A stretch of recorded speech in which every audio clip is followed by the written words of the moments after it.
जब तू बड़ा हो जाएगा ना मैं तेन इंजीनियर बनावांगा इंजीनियर। खुश हो जा खुश हो जा। अजे भी नहीं खुश होया। हाँ जब तू बड़ा हो जाएगा ना मैं वड्डा जा महल बना के दिया ਉਹਦੇ ਚ ਰਵੀਂ ਖਾਵੀਂ ਪੀਵੀਂ ਸੋਵੀਂ। खुश हो जा खुश हो जा।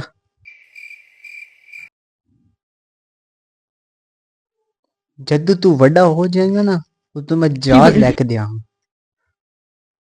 तू ਉਹਦੇ ਵਿੱਚ ਦਹੀਂ ਦੁੱਧ ਲੈਣ ਜਾਵੀਂ घूमी फिरनी।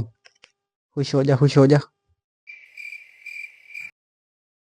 हाँ जद तू वड्डा हो जाएगा ना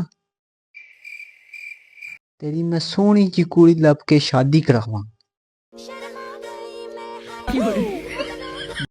ओ खुश होई शर्मा गई।